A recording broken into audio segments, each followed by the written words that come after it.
es que una tercera inhabilitación le sumaba los argumentos que tiene Martín Vizcarra para decir que hay una persecución política, que lo están inhabilitando por tres, cuatro casos de manera, de alguna manera, como persecución, ¿no? Que es Muchos años, pero no solamente él va a hablar de este, hay otros temas también, porque ayer hubo una jornada que prácticamente ha terminado sin ningún tipo de inhabilitado, ¿no? Se iba a ver la tercera inhabilitación de Martín Vizcarra y él pues ha pasado tranquilamente, ¿no? Creo que aquí habían mayores argumentos, esto estaba relacionado con lo que se considera un golpe de Estado, ¿no? Pero no ha sido así, el Congreso no ha tomado esa decisión ni para él, ni para Salvador del Solar, tampoco para Francisco Sagasti, entre otras personas más. ¿Cómo estás, Martín? Muy buenos días, bienvenido a Exitosa. Jesús, muchas gracias por este espacio. Buenos días.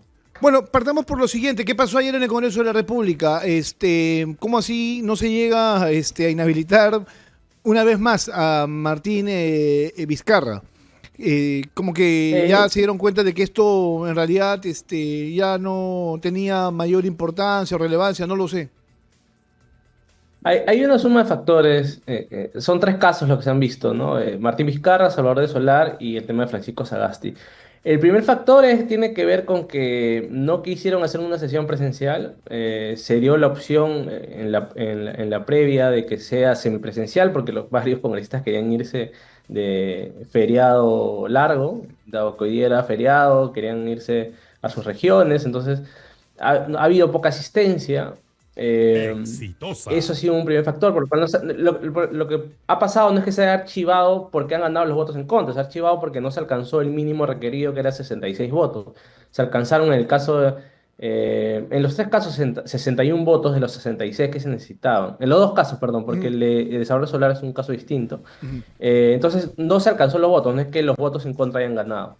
Se ha archivado porque no se alcanzó los votos. Entonces, eso ha sido un factor y había poco interés dado el hecho de que en el caso de Martín Vizcarra ya hay dos inhabilitaciones vigentes en su contra, además él ha sido retirado de su propio partido por el Jurado Nacional de Elecciones en base a las inhabilitaciones que ya están vigentes. Entonces, como que ya no había mucho interés político de parte de la representación nacional por llegar hasta el final con esta inhabilitación. Era más un gesto político, si se lograba o no, por el tema del golpe de Claro, Estado, del cierre del Congreso que se dio, ¿no? claro, si ya lo tienes fuera, ¿para qué vas a existir? ¿No es cierto? Ya se lo quitaron encima hace mucho rato. Pero ojo, que yo tengo mi interpretación respecto a este tema que creo que termina beneficiando o les termina dando un argumento a Martín Vizcarra para lo que él está haciendo a nivel internacional, ¿no? Porque claro, tú lo puedes haber inhabilitado por el tema de aplicarse vacunas, entre otras cosas más, pero por el cierre del Congreso, digamos que es algo ya, al no tener justamente esta inhabilitación por este argumento, como que ya tiene él la posibilidad de poder decir, me están inhabilitando porque hay otra cosa, menos por lo que ellos consideran que era relevante, ¿no? Por el contrario, más lo que ellos piensan, lo que está en la cabeza de los congresistas es que una tercera inhabilitación le sumaba los argumentos que tiene Martín Vizcarra para decir que hay una persecución política, que lo están inhabilitando por tres, cuatro casos de manera, de alguna manera, como persecución, ¿no? Que es un poco el argumento que justamente él está utilizando en instancias internacionales. Entonces, finalmente no se ha llegado. En el caso de Sagasti fue parecido. Sagasti ha dicho que no va a ser candidato. No ha Exitosa. habido mucha asistencia en el Pleno. Y en el caso de Salvador Solar sí es un caso distinto, porque a Mm. él se archiva por caducidad de la denuncia constitucional, que esto es un criterio muy básico que está establecido en la Constitución, que tú no puedes acusar a un funcionario después de 5 años de haber ocupado el cargo. Ujú. Entonces, esto era muy probable que si es que el Congreso llegaba hacia el final con una inhabilitación, se pudiera caer en otras instancias, ¿no? Entonces, ahí lo que ha pasado es una demora de la Subcomisión de Acusaciones Constitucionales, hay que decirlo, porque estamos hablando de un hecho que ocurrió en el 2019. Esto han podido verlo desde el 2021. Se les ha pasado el tiempo, se les ha pasado por ver otros casos. Hay un desorden en la Subcomisión de Acusaciones Constitucionales, ven casos por criterios políticos más que por orden cronológico.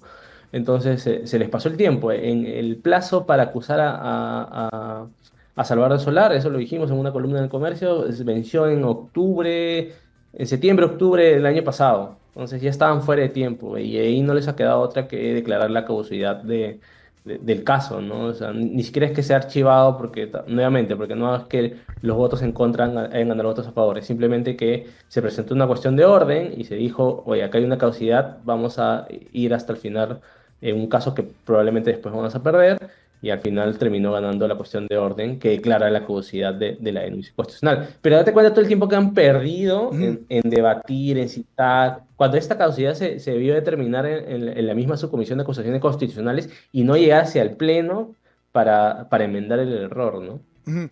Ciertamente, ¿no? En el caso de Salvador del Solar sí también había un interés político de sacárselo de encima, pero a la larga no han podido con él y él ha tenido que obviamente hacer uso de algunos argumentos jurídicos para sostener esto que a la larga lo ha terminado a él protegiendo, ¿no? Que es la caducidad de la denuncia constitucional que es originada por el propio Congreso de la República, como tú bien lo señalas.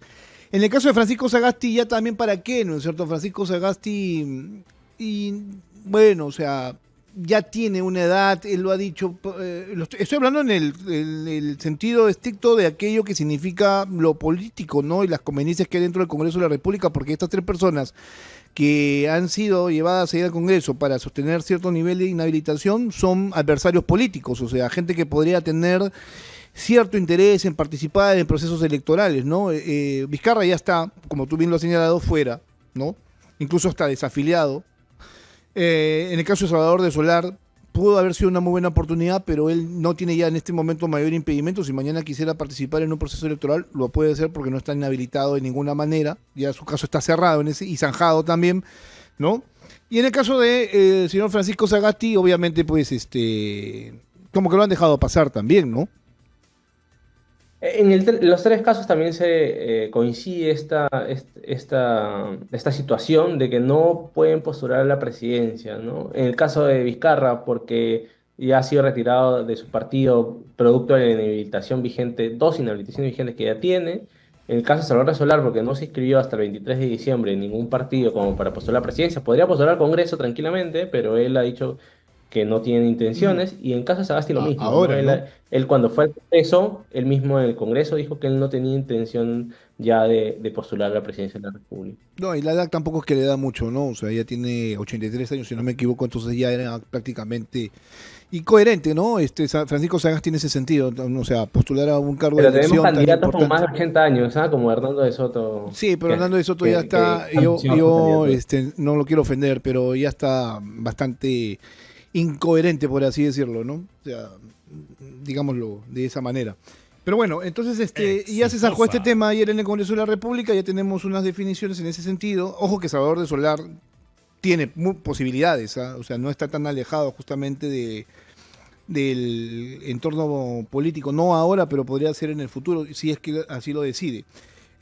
Vamos ahora a lo siguiente, porque estábamos hablando esta semana mucho del proceso electoral y cómo se ha iniciado, cómo surge, ¿no es cierto? Entonces, yo he hablado ahora más temprano con representantes de la Contraloría y el Jurado Nacional de Elecciones respecto a la inscripción de partidos políticos y estamos claros que no hay posibilidad en este momento de que se pueda revertir la inscripción de los partidos políticos. Vamos con 43, de los cuales 32 tienen problemas, ¿no es cierto?, con la presentación de firmas, data, ilegal, ¿no? Incluso hasta con firmas falsas.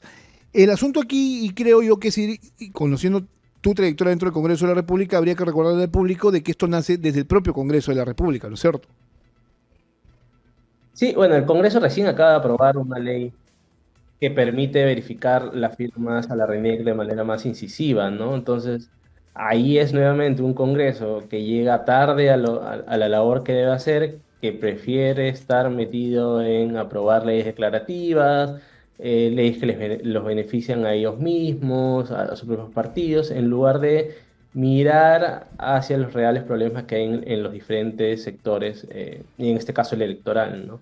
Entonces, el problema de falsificación de firmas es un problema que existe desde hace varios años. Ujú. Hace muchos años, incluso veíamos cómo en los planillones, cuando estaba la figura del planillón, se falsificaron las firmas o se inscribía supuestamente jugadores de fútbol, personas de la gastronomía, que no habían firmado, pero que sin embargo les habían falsificado la firma. Entonces, desde ese entonces no hemos buscado una fecha hasta hoy, una solución hasta hoy, que se ha vuelto a denunciar casos de falsificación de firmas.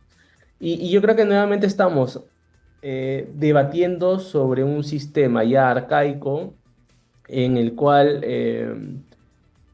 la reforma, entre comillas, supuestamente te hacía una ficha con más datos, que de alguna manera iba a dificultar la falsificación de firmas y se ha demostrado ahora que con la reforma no funcionó y que sigue habiendo este problema de falsificación de firmas, que tienes un ente electoral que se le dificulta hacer este proceso de verificación de manera detallada, de manera minuciosa, de un Congreso que recién está dando las herramientas para que puedan hacerlo. Y yo, aún con esas herramientas, dudo Ujú. que no se les pueda filtrar algún tipo Bueno, de denuncias falsas. Además, porque eh, uno que ve cómo funcionan los partidos, la verdad, la manera es que representando a la situación que tiene el país son bastante informales, ¿no? De por supuesto. pronto, yo que he ido conversando con varios dirigentes de partidos, me dicen, de pronto tienes un dirigente que te dice, te voy a conseguir 500 firmas,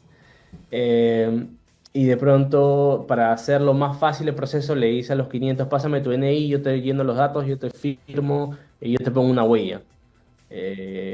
Y yo te pongo tu foto, ¿no? O sea, una cosa así. Entonces, y ahí tienes que de un solo puño salieron 500 firmas. Eso necesariamente no es falsificado. O sea, sí está falsificando, sí tienes digamos, el go, la aceptación de la persona, pero de todas maneras está mal, porque esa persona es la que debería acercarse a firmar. Pero como no tienes militantes y no tienes personas afiliadas que por algún tipo de favor, algún tipo de beneficio que van a recibir a futuro como promesa, se inscriben en un partido simplemente por firmar, ¿no? Por algún tipo de, como decía, un tipo Exitosa. de beneficio. No tienes, no estás construyendo militancia, que es muy diferente hacia lo que es un afiliado, ¿no? Un afiliado es una persona que firma por X motivos, puede ser por un intercambio, como hacía antes, por un paquete de fideos, Ujú. por el favor a un dirigente, porque te prometen que después en tu zona te van a poner luz, agua o miles de cosas, o incluso por dinero, ¿no? O por falsificación. Eso es un afiliado. Un militante es Claro. una persona que tú vas a ir, le vas a preguntar, te va a decir, sí, yo llevo 5 o 10 años Y comparte, comulgando con esta idea y compartes con y y sus siguiendo y tengo una ideas. base. Porque lo mismo pasa que si ahorita, que yo entiendo que no se hace, digamos, Bien, mensualmente como para poder tener un real bien. conocimiento, es que si tú vas a los locales que ellos acreditan como locales partidarios a nivel nacional, Ujú. Martín, porque logísticamente es muy difícil fiscalizar 43 los locales de 43 partidos, ¿no? A nivel nacional. bien, perfecto. Martín, se nos fue el tiempo. Muchas gracias por tu participación. Un fuerte abrazo y feliz Día del Trabajador también. Gracias a ti por la oportunidad. Un abrazo. Un abrazo a Martín Hidalgo, creo que era importante